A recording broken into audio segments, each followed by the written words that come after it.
Hey there, Sharon Horne-Ellstrom here. Let's talk about 10 things to try when you're in over your head. Our idiom, our expression today, Sharon Horne-Ellstrom, supersize your business, is in over one's head or in over your head. This idiom's been around since the 1600s. It literally means to be in water that's too deep. Literally in water over your head. That's where it came from in English, and it showed up in the 1600s. It means, and then the meaning now, of course, is when you're trying to do something that is too hard for you. It's above your pay grade. It's above your skill level. It's above your experience. You're in too deep. You're in over your head. I think we did in too deep not too long ago, which probably comes from swimming as well and water as well. Everything seems to be bringing up my failures at early swimming lessons years and years ago. Sometimes we get in too deep and it feels like we are not able to swim, unprepared, and we're thrown into the deep end, and we have to tread water or float or figure something out in order to survive. There's tips and there's strategies and there's ways of doing that. We're going to talk about 10 of them today. Number one, take a deep breath. One of the things my dad taught my sisters and I when we were little girls is if we were upset about something, take a deep breath and count to 5. I think he told us to count to 5, but I always counted to at least 10 because I tended to get a little more upset than my sisters did about things. So what's one tip we can do is just pause, take a deep breath, realize that no matter what, we always figure things out. If you're in business for yourself, and if you're listening to me, you probably are, and you started that business or bought a business or however you got in business, you know exactly what I'm talking about. Sometimes things happen, like COVID-19, for example, and we are challenged in ways that we never even dreamt possible, but we figure it out. We find ways to keep moving forward, keep surviving, and moving on and creating the life that we want. That's why we have our own businesses. So what is another thing we can do? Number 2, we can admit that we took on too much and ask for help. Now, some of us are better at asking for help than others, and some of us, as we get older, get better at asking for help. But sometimes we have to just say, okay, this job is 10 times bigger than I thought it was going to be. How are we going to break it down? How can I figure it out? Who can help me with different parts and segments of this so that we can accomplish the thing that we're here to accomplish, so we can do the thing that we want to do, so we can create and supersize the business that we're here to create and make the world a better place, of course. Number 3, we have to prioritize what has to be done, what must be done, not everything on our 400 item to-do list, but what has to be done in what order. We now need to have some kind of a plan to figure out what has to be done to accomplish the thing that we're trying to accomplish. Sometimes we take on a job or we get a promotion to a job that's too big for us. I remember I had joined an industrial bakery as my last corporate job, and I came in as their quality director, and within 3 months I inherited the whole sanitation division, the whole sanitation department, which was huge and had, wasn't my area of expertise, totally different group of people, and we had challenges in that department that I never would have even anticipated. In one day, we had to let go 85% of our department for identification reasons. We had to let them all go and replace them and keep the company running. And in food, it's very important that you follow processes and procedures, and sanitation is right up there at the top of the list of critical functions when it comes to keeping our food safe. So that was a huge challenge. And I was definitely feeling in the beginning that I was in over my head.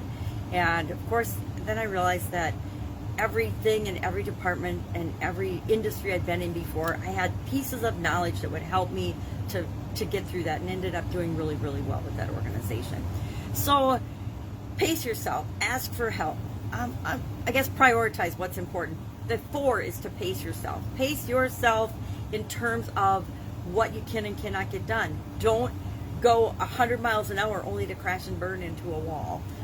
Number 5, make use of stress reducing technologies and strategies and techniques. Things like visualization, deep breathing. Deep breathing is one of the most relaxing things, and everyone can do it, right? We can all stop, pause, take a deep breath, count our breaths. There's all kinds of breathing technology out there now to reduce stress and help people out with things. massage, meditation, yoga, Tai Chi. I've never tried Tai Chi, but might have to hit my list. Aromatherapy, hydrotherapy, walks in nature. Going for a walk, getting outside and getting some fresh air is one of my personal favorite ways to just take a stress break, take a break from something. Number 6, we want to watch caffeine as I'm drinking my coffee every morning. Watch caffeine, energy drinks, alcohol and drugs. I think that goes without saying, but we have to watch what we're putting in our body in order to stimulate us to do more, because that will fry us and burn us out faster than almost anything. Number 7, enlist the help of others. Enlist a friend's help. Ask somebody maybe outside of the situation that could give you a slightly different perspective.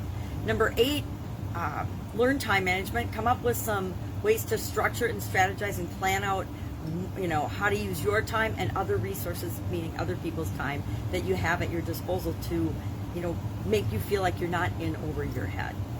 Number 9, know when it's time to stop. Know after, 18 hours that it's probably time to stop for the day and take at least a couple hour rest.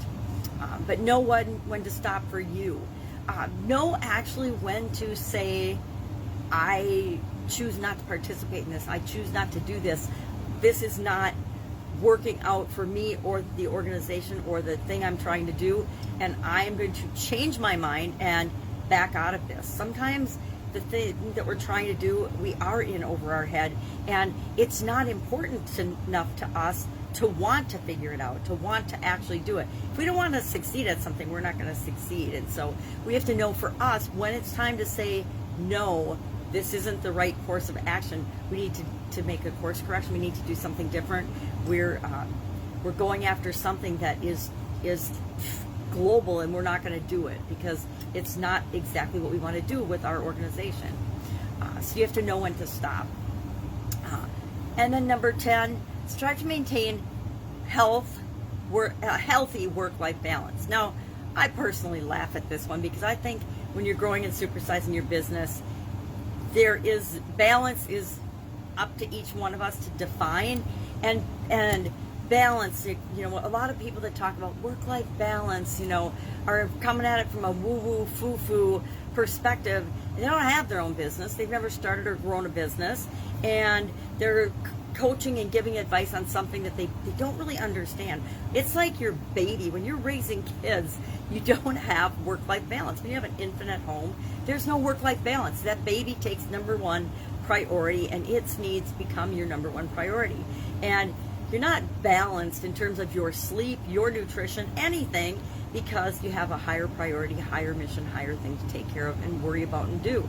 Same is true when we're building our businesses. Our businesses, for the vast majority of the business owners I talk to and work with, it's just like our baby. It's like raising our kids. And just like raising our kids, we go through different cycles of ups and downs with them. When they're infants, it's high demand, high hands on, all hands on deck, focusing on making sure that infant survives and thrives to get to school. In school, there's school-age challenges and issues.